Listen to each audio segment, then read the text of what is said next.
Hello, everyone. Welcome to the Pearl webinar on managing anger and letting go of it. See, are you experiencing anger? Well, you're not alone. Sadly, most people are living with anger in everyday life. In fact, violence in the world is a reflection of how people are living with these feelings of hatred and anger. The majority of people, try to control the anger. And this is not effective because trying to control our anger only makes it stronger.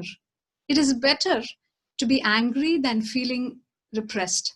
However, living with anger can create disease and truly hurt our body too. The problem with anger is that we do not know how much of it is normal and how much of it to let go. So we lack the guidance to really understand why we experience it. We lack the real tools and teachings to help us dissolve it and transform it into supreme love and compassion, maybe. Well, this Pearl webinar may give us some solutions, some answers to these questions. Pearl is sponsored by Heartfulness Institute, a global nonprofit organization. We are present in about 130 countries, and we offer simple practices of relaxation and meditation. Other than, practices of relaxation, meditation, I think Heartfulness also offers, some practical techniques that we can use in different aspects of our life, in different situations of our life.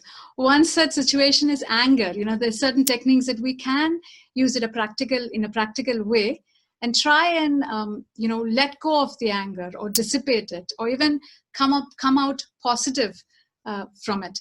So if you want to learn this kind of, meditation, heartfulness meditation, do visit our website at heartfulness.org and click on the Hotspots tab to find a trainer closest to you.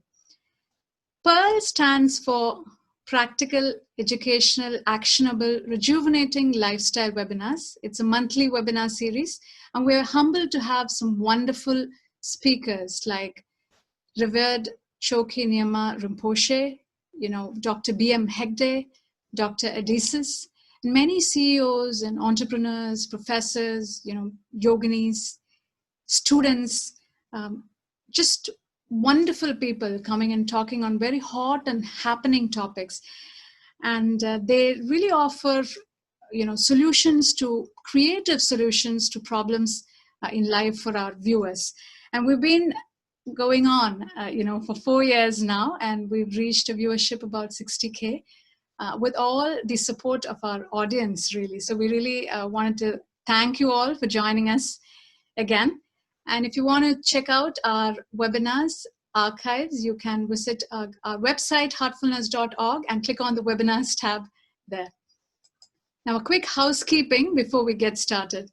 As you can see, we're going Facebook Live on 2 Facebook pages, on Heartfulness Webinars and on Practice Heartfulness Facebook page. And you do have an opportunity to interact with our speaker in this webinar. You can send in your questions after his presentation or any time during the webinar as well. And we will be able to answer most of your questions, at least. We'll try and answer as much as we can during this webinar. And the rest of the questions, we will answer them offline. And these are recorded webinars. And as you had seen previously, they will be uploaded in our website, heartfulness.org/webinar tab. Now, without further ado, I'd like to introduce our speaker, Victor Kannan, to you all. Now, he is a lifelong financial executive and director of Heartfulness Institute, USA, an international nonprofit organization with operating presence in over 130 countries. Having graduated with high honors, he started his management career in banking at the age of 21 and moved to USA in 1983. He has been a chief financial officer in the high-tech space since the late 80s. As an independent thinker, he writes frequently for various magazines and blog sites. His favorite topics are spirituality, meditation, and its rational side of it. Now, I've known Victor for several years now, and I actually call him Anna. Anna means elder brother. he's very close to me, and he always comes across as a very kind-hearted and a person who is always willing to help. So I'm so happy to have him in the Pearl platform today. So how are you, Anna, today? Thank you so much, Lakshmi. I've been looking forward to this. Very good. Thank you. Welcome, Anna. Very, very sweet of you to introduce me like that. It's something from my heart, Anna. So, I'm really happy to have you in Pearl and to introduce you to our audience today. So the floor is all yours now. Okay, so let me share my screen. So thank you, Lakshmi. As you rightly said, everybody gets angry. Some of us get more angry than others, and some of us get more angry at some times than others. But I think the attitude towards anger is also pretty important. And so some of us, we say we get angry, and some make us angry. So when we say that some people make us angry, what does it mean, right? So there is a little bit of an issue in terms of the framework of mind, which says that some people make us angry. So in this picture, you see, you can say which one of this is making you angry and which one of it is where you got angry, right? So there are two ways to look at this. One is there is a situation that triggers something in me, and there is something in me that is unable to tolerate the situation outside. So there is two ways to look at this, and I will get to that as to why we have to look at it in this way. The researchers are now saying that there is a genetic predisposition to getting angry. So if if the neighbors are good and if you get angry, that means your genes are bad. And if your genes are good and if the neighbors are intolerable, you get angry. So, but this aspect has to be understood very clearly, that there is something inside us that triggers us to be angry because we have no control over the outside. So we want to recognize first that it's not that others are making us angry, but something in us that makes us angry. I think that's a very significant step in anger management. And if that part of what is inside us is making us angry is genetic, that is one way to look at it. And if there is something else, like a subconscious impression, right, like a trauma that triggers the anger, that is another thing. So there are, again, two ways to look at what is inside of us that triggers this anger. I mean, one thing that we want to be sure of is that we simply don't have control over anything else outside. So nobody is making us angry. So that is the first thing that I want to kind of put a baseline on. And when we are angry, none of us look pretty. None of us look pretty at all. And it is something that we can probably use a visualization technique to think about how we look when we are angry. And that could also help us in terms of mitigating this tendency to be angry. Now, this anger problem is a normal reaction. There is nothing wrong in getting angry once in a while. Like you said in the introduction, people that angry beyond a certain point become self-destructive. So just by getting angry or being angry, I think we should accept it is a normal reaction. But what we do with that anger makes a huge difference in our life. And this is a very interesting statistics. 84% of Americans say they are angrier than their previous generation. This is kind of an interesting research, and that kind of makes me wonder why there is a generational increase in the tendency to be angry. Of course, we don't have time to go into that in this webinar, but enough to say that the whole society seems to be going in the direction that, the anger issue seems to be getting attention, not in the real sense that it needs to get attention for anger management, but a lot more from the other's perspective. So if I'm looking for attention, I might develop the tendency to be angry. So as this cartoon says, if you want to be in a talk show, you got to be angrier. So and that kind of sets the stage for where the society is kind of going in terms of fueling this anger problem. And again, as I said in the beginning, if we outsource the responsibility, we won't be able to make the transition. So we have to resist the societal tendency and then develop some kind of a transformation strategy for ourselves. So what is anger? I just wanted to define this in a manner that begins to unpack this emotion. So it is a charge of energy. It affects us physiologically, emotionally, chemically, and behaviorally. It has got multiple impact, sets of impacts on us. It affects us in 4 different ways. And anger is the only one of the 2 emotions that have been given to us by nature for positive purpose. Anger makes us survive. It is one of those instincts that comes for protection. So it is one of the 2 emotions, the other one being love. So anger and love are the 2 emotions that are given to us by nature for protection and preservation and also support. We know you are a mother, love comes naturally, and love is a very essential part of sustaining nature. And they cannot be destroyed. Daji, our global guide, says they can only be transformed or reformed. So let's see how we can, try to do that in the next few slides. But in terms of the types of anger, it's not necessary that one has to be animated in anger. They can be upset, brooding, quiet, and then this passive anger is where, it is complicated by fear. You are angry and you're also afraid. So what happens? You don't like confrontation. If you don't like confrontation and you're angry, you are sulking, you are procrastinating, and you may even reach a point of I don't care, right? So this is even more dangerous than the open anger. In the open anger, we become short-tempered, right?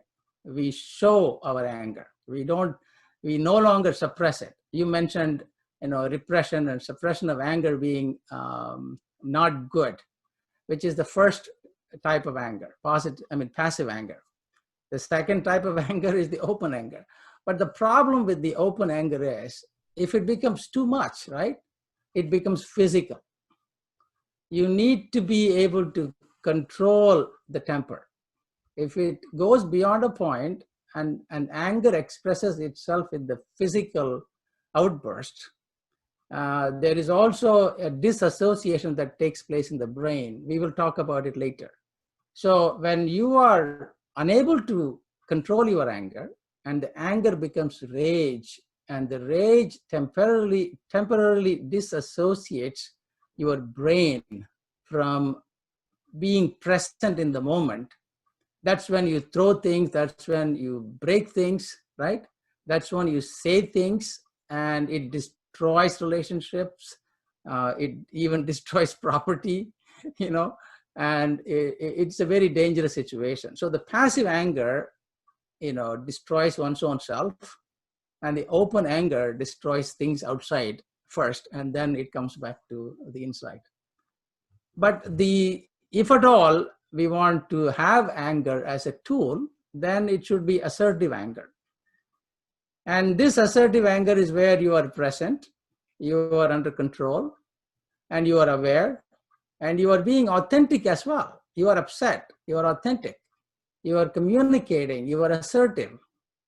And when you are assertive and communicating, you are also patient in terms of listening to the others. So this is a very positive anger one can have. And this positive anger is healthy. Here, this positive anger vanishes when the situation changes. So you are not angry at the person, but you are angry at the situation. This is the best of all anger, if at all you need to be angry. So what is the extent of this anger? Anger is also on a spectrum. Like everything comes in a spectrum. The more I meditate, the more I understand the manifestation of existence in all its realms and dimensions. Everything comes on a spectrum. And anger too comes on a spectrum. We get upset, we get irritated, we get frustrated, and then there are some situations that repeat and repeat and repeat. And then one point in time, we reach a threshold, and at that threshold, you no longer were the person that you were before. You are no longer that person. A new person catches hold of you, and here is an angry person, right? And this angry person bursts out. This is very critical to understand, especially in relationships. In any new relationship, everybody puts their best foot forward. And what happens is that you are able to tolerate better because the attraction is more. You are able to, forgive better, right? But when some situation repeats constantly, the pent up becomes a forceful eruption, right? One day. And then the anger bursts out, and then you become furious, and it becomes destructive. So anger is on a spectrum, and we need to recognize where we are going to make that anger into an energy that bursts out. So unpacking our situations of anger is very critically important in order for us not to come to a place where, if you want to channel our anger, it should not become a rage.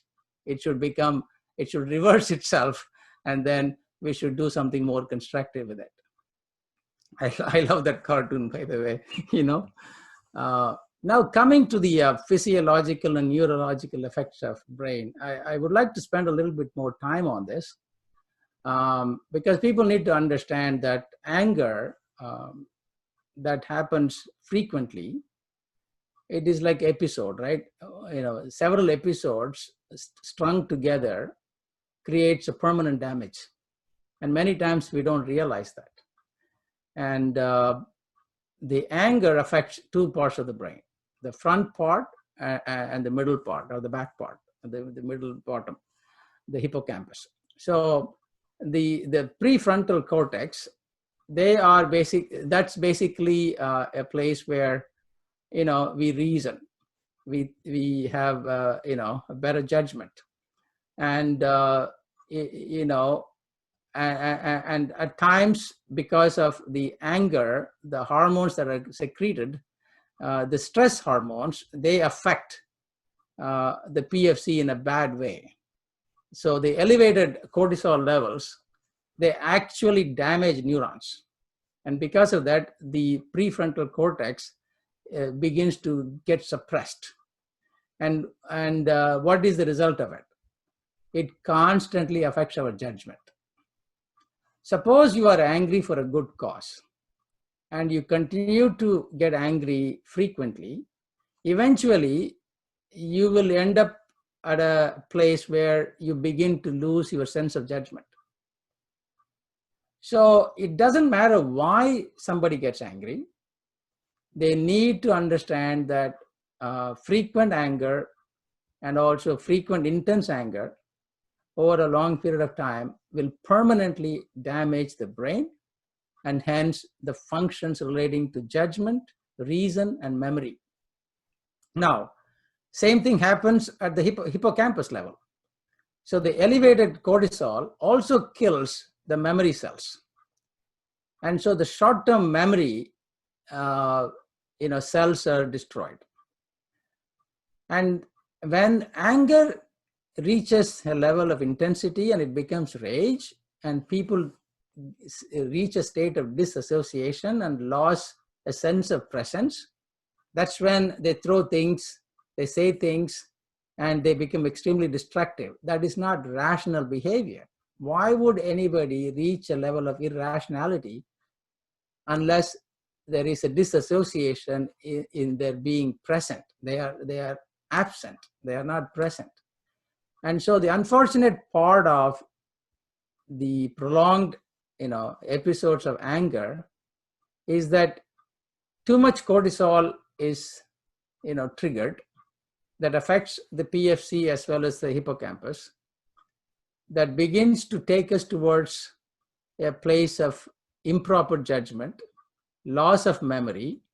And with these two things, you also begin to lose control and self-esteem. So this is a huge problem if we don't control anger. And the happy hormone, which is the serotonin, right? Unfortunately, the cortisol and the serotonin, they fight with each other, right? Meaning if cortisol goes up, serotonin goes down. And so angry people slowly become stressed out and unhappy. And so there is a direct correlation between not managing anger and becoming an unhappy person. And so this is, basically science for you. And the way in which it affects the internal process, right? So the process of anger is that there is a trigger, and the trigger could be disappointment, frustration, judgment, or rejection or fear. So that is your external coming in, right? And it actually, comes through and then sparks the amygdala first, right? And the amygdala activates the hypothalamus and then the pituitary gland. Then it triggers adrenaline, right? The stress hormones are secreted. And now this is the process by which, the body begins to fight that threat, right? Unfortunate part of the whole thing is that we have perhaps hardwired ourselves over a long period of time that we need to react to disappointment. We need to react to frustration. We need to react to judgment. So this is the genetic part that we talked about. Some of us have the genetic predisposition to react. And we react to any of these things. And this is not only the case with people that get angry, it is also the same thing with alcoholics. In alcoholism, they say there is a genetic predisposition to being an alcoholic. And so this is nothing but over a long period of time, we condition ourselves to protect ourselves by this action. So a person who is predisposed to getting angry is actually programmed to react to take care of that so-called threat. Similarly, if a person has got a tendency to consume alcohol for the sake of, preventing themselves from being disappointed, that is also the same category of genetic predisposition. So it's very important that the choices that we make takes us towards a condition of choicelessness. And so what do we do, right? How do we reverse this? So managing anger is a very significant part of finding happiness, right? And there is no magic wand. It cannot be erased in one day. And sometimes we don't even know how long we have taken to get to a place of this level of anger. And so if it has taken genetically 10 years, 20 years, 50 years, 100 years, right?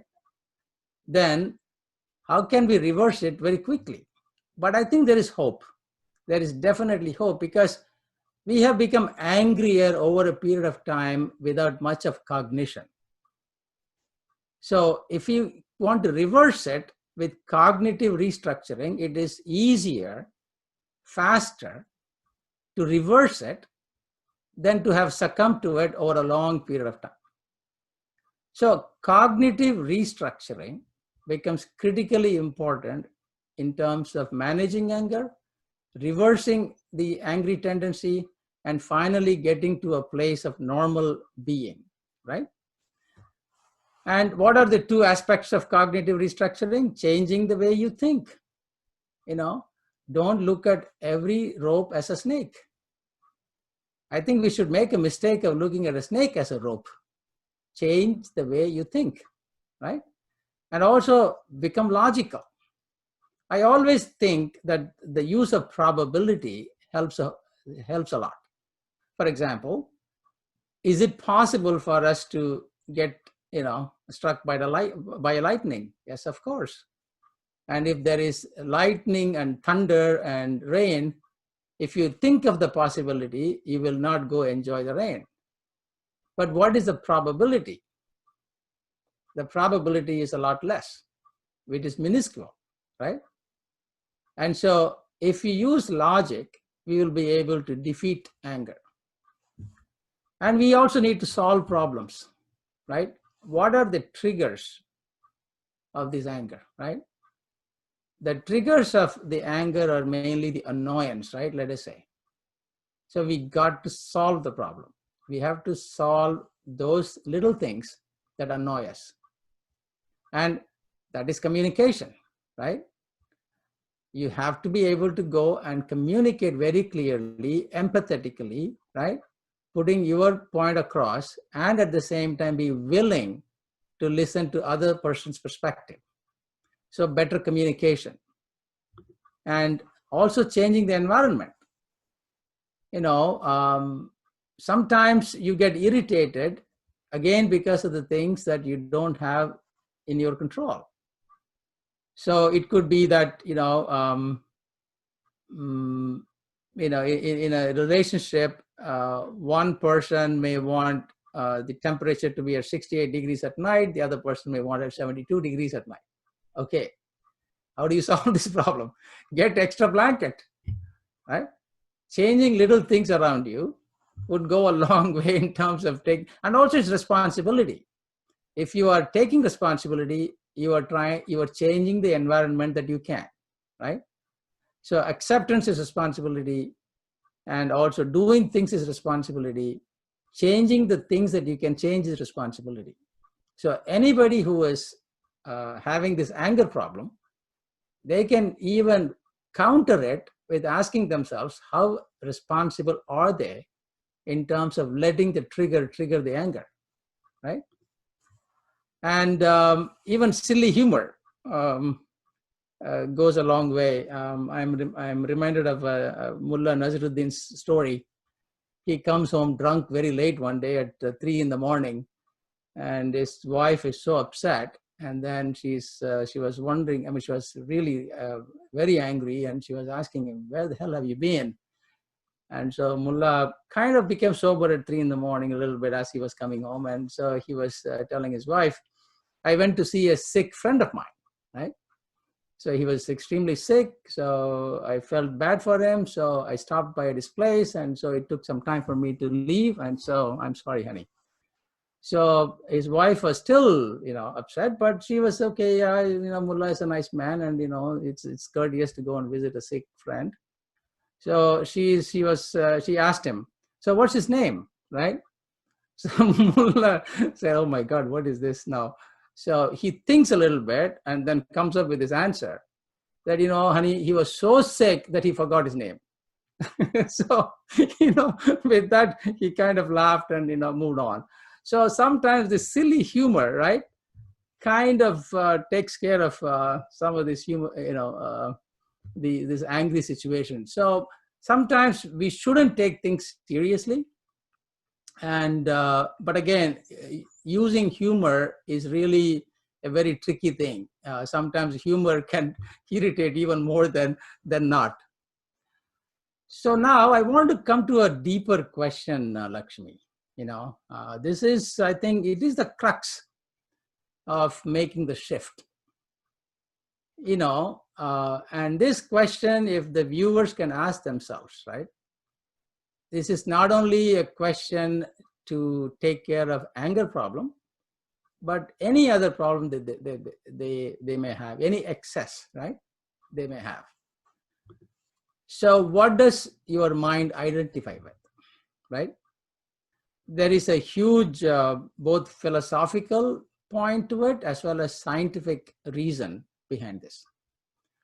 If the mind is preoccupied with bodily things, right, sensory things, external things, it aggravates desires and suffering. So this is philosophical to begin with, right? And of course, from the scientific perspective, if you do not put capacity in terms of your desire, there is stress. So from the scientific perspective, any desire we go after without improving ourselves in terms of our capacity, there is a gap. And that gap is always frustrating. So if the mind is occupied with the softer, subtler aspects of life, such as love, compassion, empathy, service, and other values of life, it ennobles life. So mind is there. It can identify with the bodily things, with the things of material acquisition, with the things of ego, with the identity of a certain type. Or the mind can also identify. It's not necessary either or, right? It's a normalization of the function, so to speak. When my mind identifies with the subtler aspects of life, right? Without love, there is no universe. Without love, there is absolutely no creation. Without love, there is absolutely no humanity. So if mind is occupied with this softer and subtler aspect of love, compassion, empathy, service, everything else is an offshoot of love. So if mind can be preoccupied with this universal love, then automatically where is the yielding of the mind to be angry or jealous or insecure or afraid? So I think this is a fundamental question. I think that would help all of us in terms of constantly moving towards a happier life, a more fulfilled life, rather than being,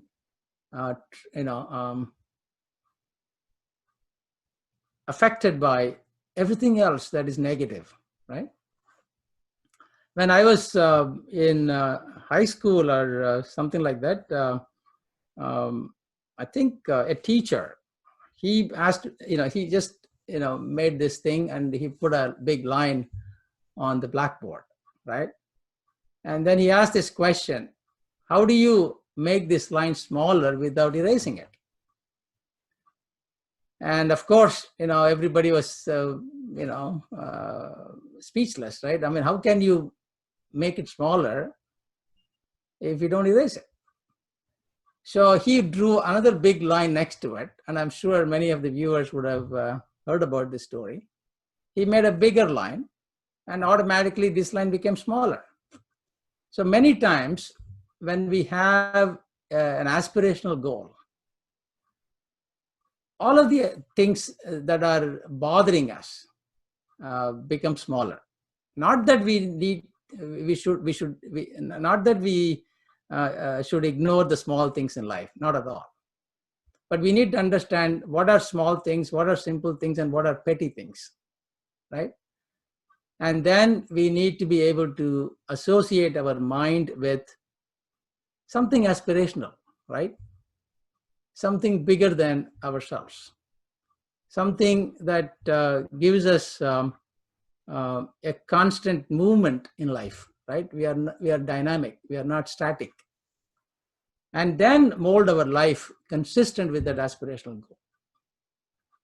That is the beauty of transcending all of these things that are negative for us. So with that in mind, what are the reflective practices that we can adopt, right? And as I said, anger has been affecting us over a long period of time. And so in order to reverse it, we have to engage upon, engage with self-improvement practices. And if we take up the previous slide and ask ourselves this question, what does our mind associate with? And if it associates with softer and subtler things of life, such as love and joy and sharing and caring and happiness, then what are the reflective practices we should adopt that will eventually get there? And of course, the first things first, right? When you are angry and you recognize you are angry, this is the critical part. If you are one with anger, then it is impossible for you to, pause. But if Daji talks about this all the time, our global guide, prevention is better than cure, right? So pausing is preventing, breathing is preventing, visualizing is preventing. So if you know there is a trigger that is coming at you, you pause. Before you go into the center of the storm, you breathe. And if you are able to completely disassociate from the angry situation rather than being disassociated when you are inside it, you can practice visualization, right? And be an observer. When you are doing your visualization, you put yourself as an object, as a subject that is going through this motion of anger. And since you are visualizing it, you can be an observer. And that is a huge learning process. It will even rewire the brain. And as we, talked in the previous slide, have an aspiration and develop a connection with the higher power. So these are the reflective practices. Anybody can kind of, exercise these things at home anytime. But the first requirement is that one has to accept and acknowledge and want to change. That's critical for any transformation process. So how do we transform anger to happiness? We have to become aware that, it's my problem. Anger is my problem. And then I need to act differently. These are very critical realization to start with. And then we need to get into the practice of self-care. Go exercise, implement a plan to eat better, smile more, right? Do some random act of kindness and forgive people, right? Even if let's not get into the right and wrong of things, right? Make a habit of forgiving people. And the forgiveness is not to go out and forgive them, but to forgive them internally. And it'll be much better if we can forget that anybody did anything wrong to me, right? That is the best state, but at least we should start with forgiveness and develop empathy, right? There is absolutely no possibility of getting angry if you have the feeling of empathy. Can you imagine getting angry at a person when you have empathy? It's not possible. It's like jealousy and generosity cannot go together. Similarly, empathy and anger cannot go together, right? They talk about tough love, right? Tough love is not anger. Tough love is a caring, clear communication of what needs to be said. But a person who has got tough love doesn't simply say and walk away. They are also there for you. So a person who is able to accept and act differently and implement self-care, eventually they are going to be extremely happy. And happiness is unconditional. If happiness is conditional, it is not happy. It could be satisfaction. But when we transform ourselves like this, we not only transform from anger to happiness, but we go from total balance imbalance to total happiness. And this kind of came to me when I was thinking about, there is a lot of meditative practices that are available for people who are interested in, changing themselves, implementing a set of regimen for managing anger, using anger positively, and transforming anger into a constructive force. Even in this, slide here, Lakshmi, that the awareness and acceptance and acting differently, non-judgmentally, they are all part of the mindfulness way of meditating. And as we go into more and more subtle aspects of the heart, then we enter into the realm of heartfulness. So there are practices on both mindfulness and heartfulness one can adopt in order for them to manage anger and transcend it. So some of the guided practices that are available are, relaxation. And especially in heartfulness, we have these practices. One can check out on YouTube as well. I'm sure you will cover that. So the guided relaxation in the heartfulness practice is a synthesized practice of the autogenic feature of the body and mind complex. And it also includes progressive relaxation. It includes breathing as well as meditation as part of this one set, where I find heartfulness relaxation to be extremely effective. The other guided practice that we have is dissolving anger in ocean of peace. One can, sit with their eyes closed and imagine that they are entering the ocean of bliss and the ocean of peace, and the waves are dissolving the anger. And this is also autogenic, and it's very effective. And all of these practices can be done for about 10 minutes. So I just wanted to summarize everything that we have talked thus far in these three beautiful quotes.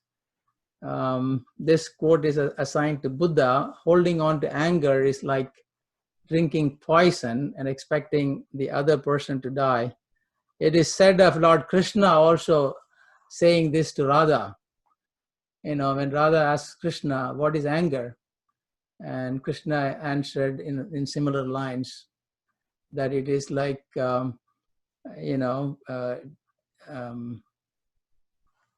hurting one's own self, thinking that you are hurting others, or punishing one's own self, thinking that you are punishing others. That is anger. You don't punish anybody but by getting angry. You are punishing your own self. That's what Lord Krishna tells Radha. So similarly, Buddha says, holding on to anger is like drinking poison.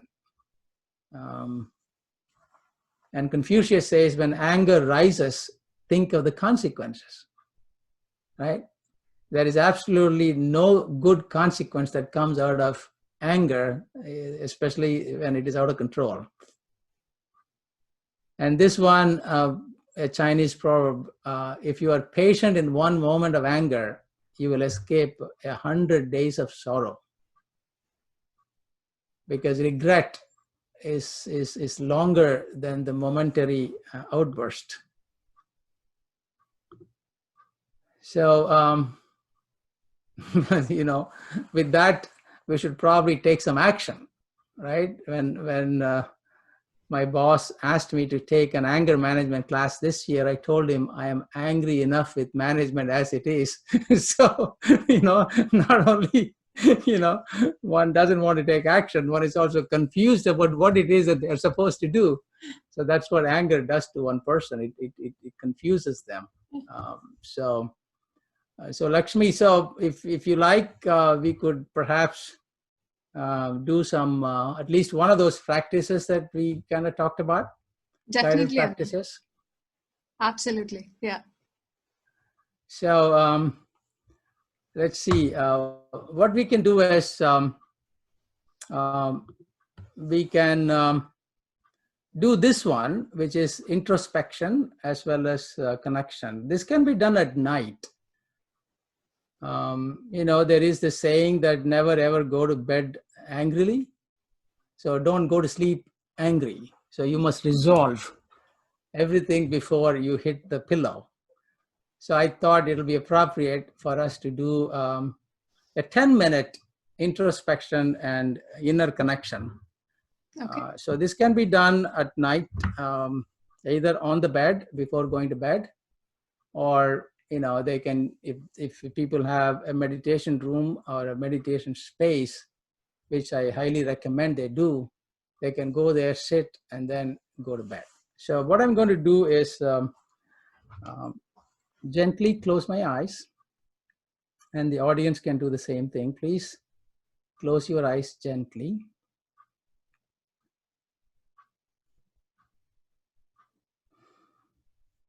Take a deep breath and let go.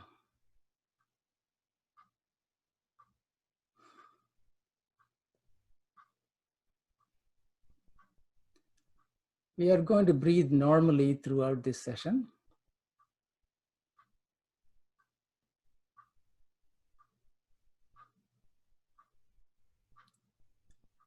Let us be relaxed.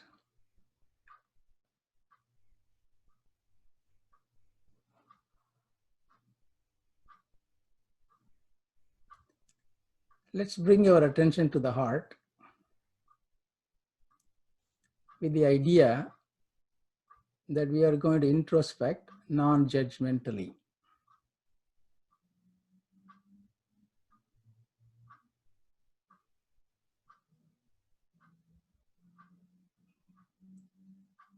We observe the condition of the heart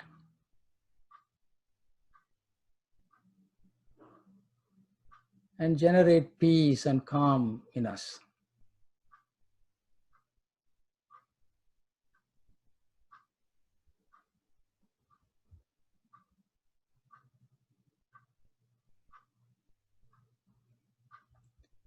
Let us now think of the situations, people that we have come across in the past.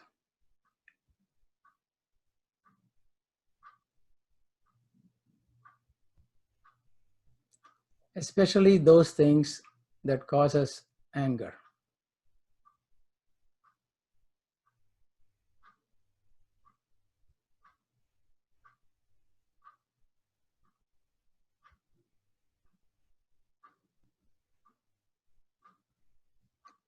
Let's take the situations first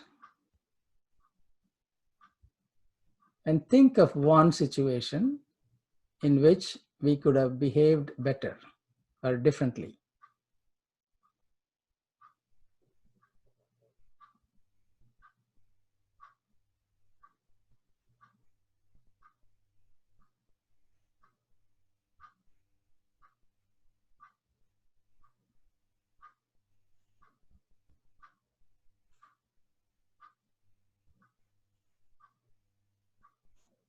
Let's find an alternate behavior that would have made the situation better.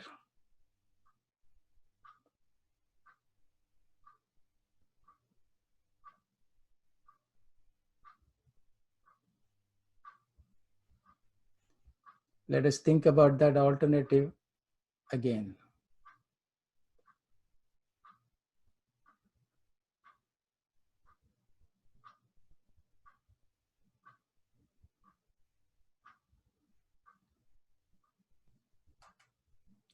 Let us resolve to implement an alternate behavior the next time.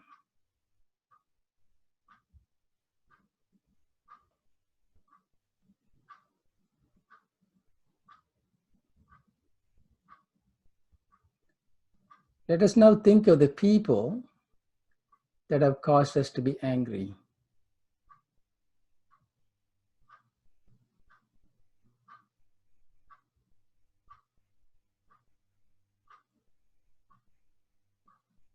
If you think they are at fault, forgive them.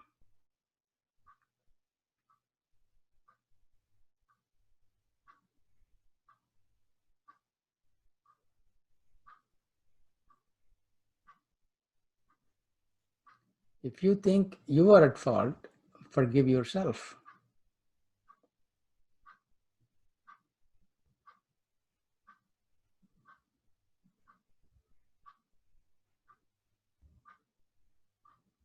Acknowledge that we cannot change the past.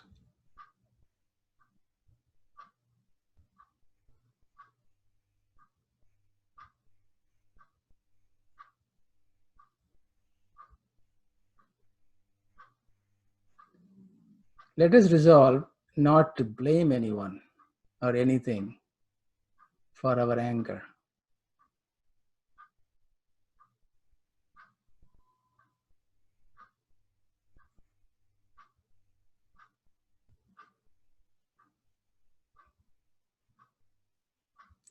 Let us take responsibility for our contribution to the situation or the people that resulted in that anger.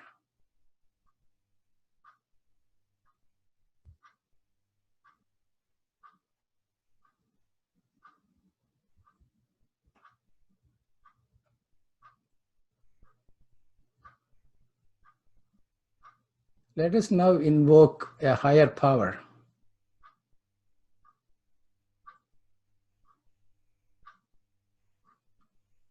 to remove all of the impediments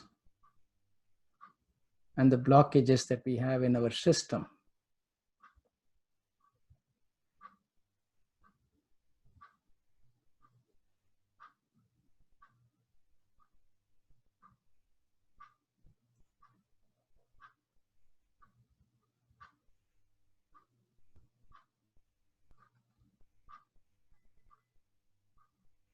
With that inner connection with the higher power,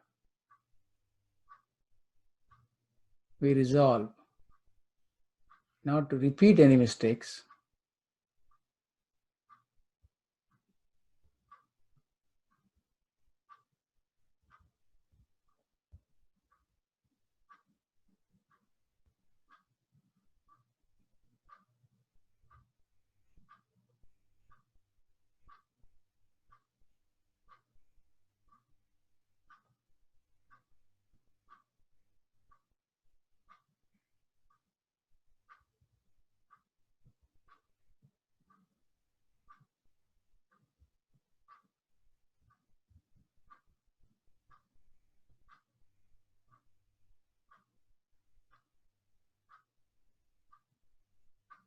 let us gently focus on our heart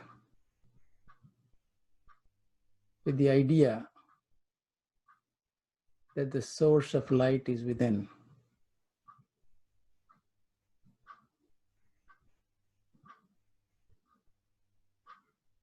We are connected internally to this source.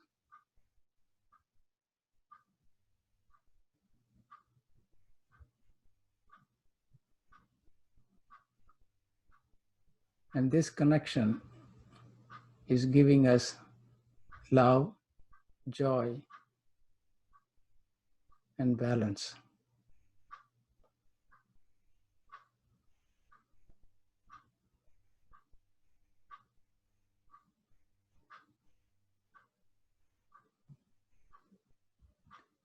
Let us stay connected to this source for a few minutes.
We may gently open our eyes.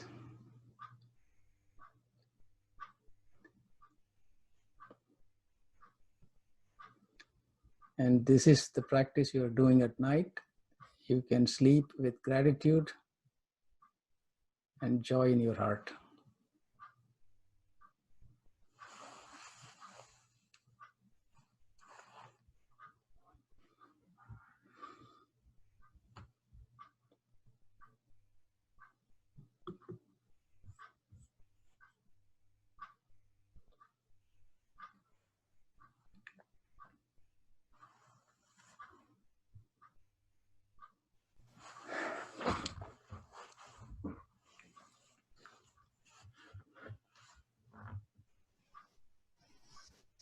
Thank you, Anna, for this wonderful, wonderful session. Very nice, the last part of introspection and the reflective practice was very useful as well. Nice. Thank you. I have personally used it, on those days when I'm really, really angry. It's really helped me, the reflection at nighttime. So thank you for, taking us through that. And I just wanted to say the entire presentation was wonderful. It's nice that we're hearing it when we are, not angry. That's right. Normal. It's nice to know the different, the types of anger. And you mentioned, you talked about the science behind anger and the ways to manage it. A very comprehensive, practical webinar as well, that we could, I can see myself using some of the things that you have said at times when I'm getting angry. So thank you again. Welcome. So audience, feel free to ask your questions to our speaker. You can type in your questions in the Facebook Live comment section. I did receive some questions by email, and if you're ready, Anna, I can start asking them.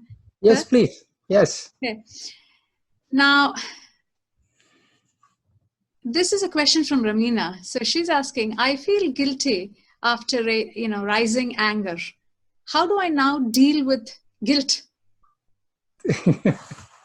I mean, guilt happens after the anger happened, right? So now what she needs to do is to make sure that she uses the guilt not to be angry again. And so when that happens, then she will also be mitigating her guilt. Because guilt is an impression or an emotion that can be removed only by repentance. Repentance, did you say? Yes. Okay. Guilt is an emotion that can be removed only by repentance. And in this situation, repentance is remedying the situation, right? Repenting is not going and saying sorry as much as remedy. So, yeah. So we'll take the next question. I don't want to explain further. It'll go on for some time. It's actually a very deep answer, actually. Yeah, in one of these sessions, some people came late and they were saying very sorry and sorry and sorry, right? I said, please don't say sorry. Because as soon as you say sorry, you're in some way shirking your responsibility for being on time the next time. So don't say sorry, I'm not offended. Please come, you're welcome. Resolve not to repeat it again. Yes. Nice. So this question is from Sheila, and she's asking, my partner gets angry and I don't know what to do to earn his trust. This is a very tough situation, right? When we try to make others happy, I am really not sure how healthy it is. Similarly, when I want to earn others' trust, I don't know how healthy it is. The best thing to do is to do our things right. I mean, mind my court, right? mind my side of the fence, right? Mm. So I'm authentic. If I made a mistake, I'm saying sorry. That's all we can do. That's right. But as soon as we want somebody else's approbation, somebody else's approval, Yeah. I think that's a slippery slope. I mean, if you are fortunate, it is easy to earn the trust or make the other person trust. But if you are not so fortunate, then it is a slippery slope. Mm. It's like how much of cookie or candy you want to give to a crying baby so that the baby gives up on crying, or you are training the baby to cry more for more cookies. Mm. So we are all grown-up babies sometimes. That's right. We have got to be careful in terms of how we view things. So trying to earn the trust of others should be reversed and say, if I can act trustfully, let it be. That's it. That's all we can do. That's right. Let me be authentic. Let me continue to improve myself. And that's it. Let it go. Let it all go. Yeah. No, totally agree. Hopefully the other person will get to see that, and Yes. they will take a step forward too. Thank you, Anna. Thank you for that answer. Now, in the office, my boss uses curse words and I don't know what to do. And this question is from Achila. Yeah. So it depends on, again, how strong we are, right? If you are able to go to the boss and say, boss man, I feel uncomfortable, right? Then you use these curse words, especially in public, right? In groups. Boss woman. Boss woman, right? Yeah, it doesn't matter who it is. Nowadays it is fortunate, but it is it's the tendency to be angry and tendency to associate anger with expression of anger. And the common place that it's becoming, like if 86% of the people are saying they are more angry than their previous generation, and if you can't be on a talk show unless you are angry, right, then that's the environment that we are perpetuating, right? That's right. And so what happens is that if the boss man is angry using curse words, you come home and if you are the boss of the house, you do the same thing with your kids. So that's not healthy at all, right? That's and right. So we need to be able to go back to this person and say, boss lady or boss man, I feel uncomfortable when you use these words, and it is not inspiring for me to do anything better, and so please, I would appreciate if we can have a good conversation, right? And that's the best way. I mean, not to go to human resources or not to take this into a hostile work environment situation, but to go to the boss person and say, hey, I feel uncomfortable and it is not motivating me. So I wanted to be honest with you.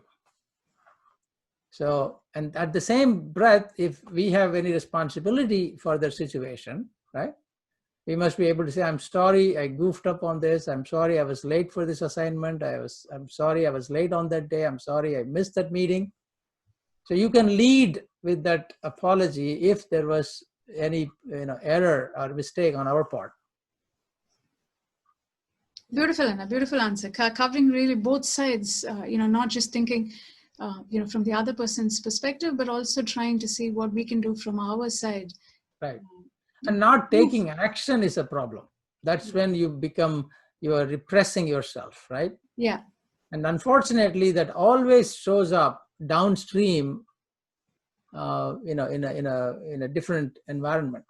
When I say downstream, you come back from home and you yell at correct the spouse or kids. Yeah.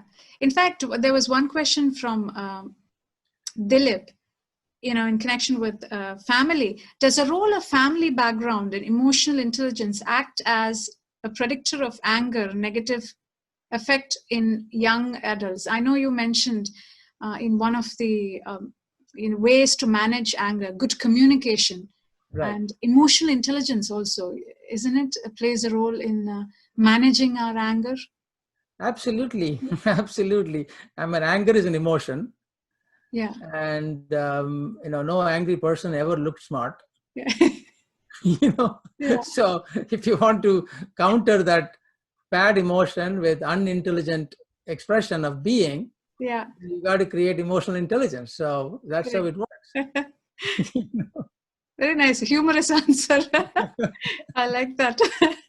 Yeah. So, I mean, not taking action is a problem, right? Mm. But taking action should be thoughtful, and it should be, it should start from the point of view of humility, right? Because if you are in an angry situation and there is other person involved, there is other person and you, and there is something that should have been done or not done, right? So there are three things coming together for that anger episode to take place. Right. And so we just go in there with that assumption of responsibility and start there, and then communicate the expectation to the other person. And then, definitely that will greatly improve the situation the next time around. Yeah. Thank you, Anna. Beautiful answer. Now, this is a question from I don't know who, but I still get angry when I think of the bad things people did to me in the past. How do I let go of it? This is a tough one. One of the things that I have kind of read about and talked about is disowning it. Because I am not the same person today that I was yesterday. And if something happened to me yesterday, right, that is not my fault, that has made an impression, adverse impression, right, then I can disassociate, disengage, because it happened to somebody else. So the emotion is the glue that connects the past to the present. Correct. Right? And so if you are able to somehow dilute that emotion with these techniques, right?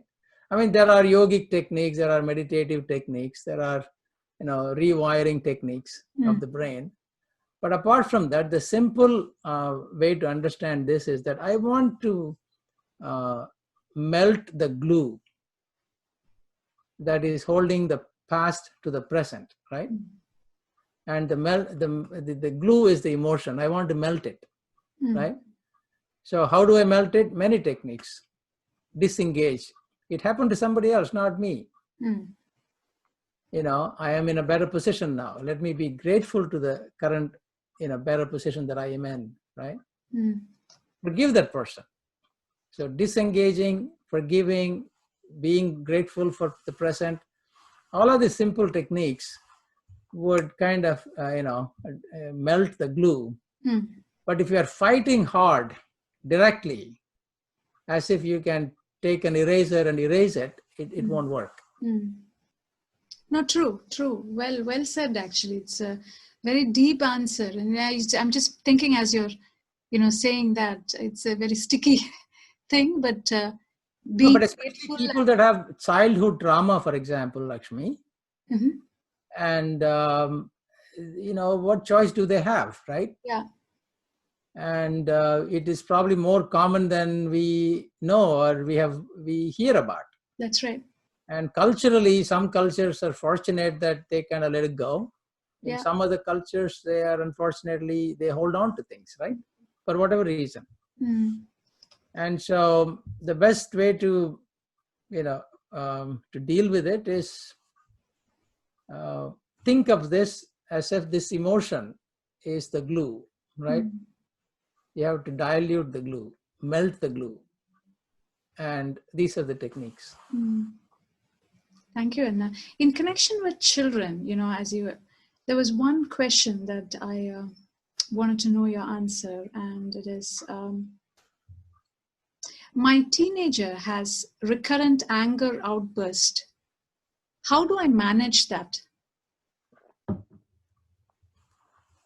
Yeah, this could be genetic, right?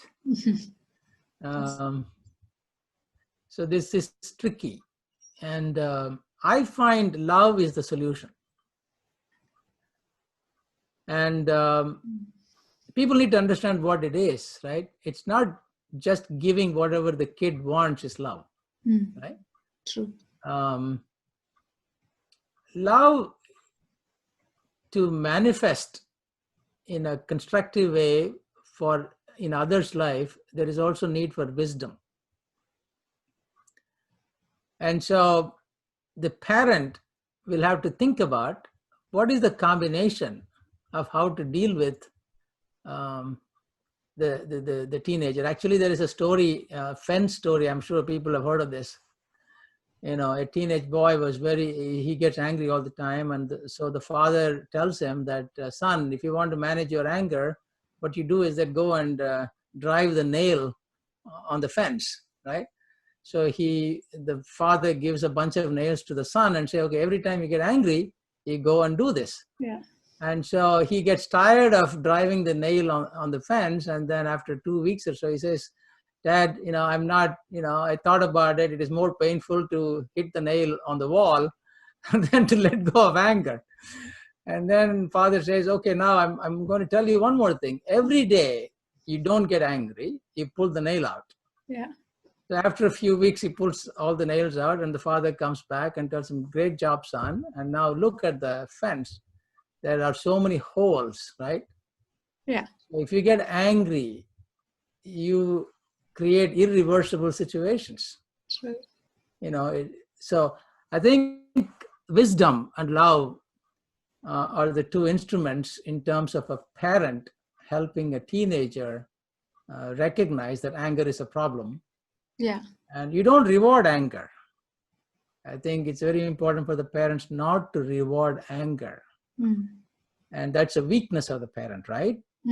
Because like the crybaby example that I gave, one cookie for one day, 2 cookies for second day. How many cookies are you going to give the fourth day? Yeah. Right? That's right. It's never a solution, right? Definitely not a permanent solution. But I liked your But a teenager, the logic is also important, Lakshmi. For the teenager, the logic, I think they will appreciate that. Yeah. An open conversation and, maybe stories like this, which might even make them understand the situation better with a bit of humor as well. So it's a beautiful answer, Anna. Thank you. Now, probably this is the last question, and this is from Chetna.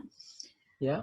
I know a family member who has a bad temper, and it is mostly because of his poor monetary status in life.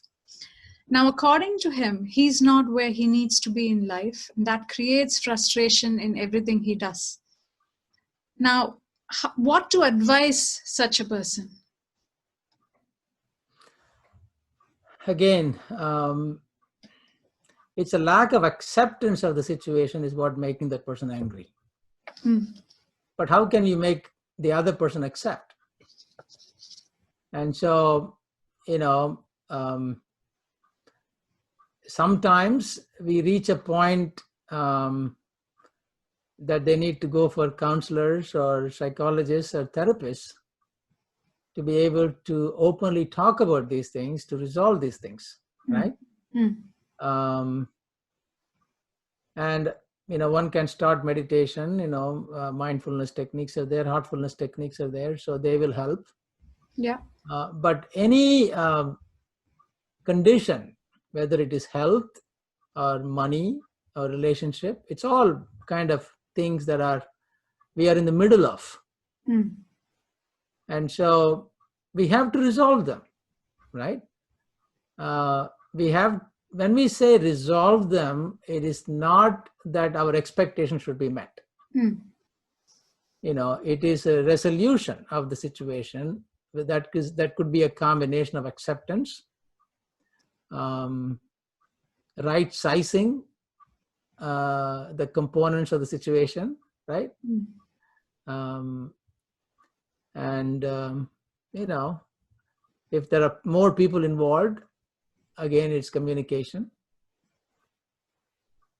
And so that's how it has to be done. Mm. Tricky situation, though. You know, I was interested to know what you were going to answer to that. But yeah, it's a combination of things that we have to take it into consideration. Like sometimes anger is like stress. Yeah. Right? Uh-huh. But with a slight difference. Stress, you know, in simple way, you can say it's a capacity issue, right? Yes. Some people are able to handle, others are not able to handle. Correct. Right? And some people say, okay, I can expand my capacity, meaning the positive stress, right? Yeah. So similarly, positive anger. Mm. But when anger reaches a state of imbalance, the bridge collapses. That's right. In fact, there was one question, Anna, from somebody who asked, you know, anger, she's heard that anger makes you stronger. What are your thoughts on that? I mean, it is like saying the thing that doesn't kill you makes you stronger, right? I mean, that is after the fact. But that's the, you know, again, anger making you stronger is how constructive you make the anger to be, right? That means you have to reverse it to yourself, right? Mm. But again, that anger cannot be destructive even to yourself, even if you reverse the anger to yourself, right? Mm. So there is no longer anger at that point in time. You have unpacked, diffused. Now you're looking at the components of anger and you're dealing with the components. Yeah. So that is like a beautiful state to be in, that I have so much self-control. Yeah. The assertive anger that you mentioned about earlier on, right? Yes. Yeah. Yeah. It's like tough love, assertive anger. Right. Positive stress. Yeah. So anger can make you stronger if you are not so angry. Yeah. Moderation. Yes. Yeah.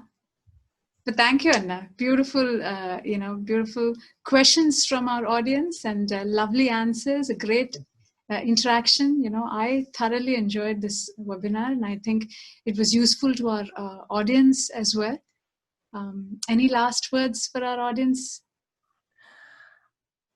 You know, life is beautiful if you want it to be.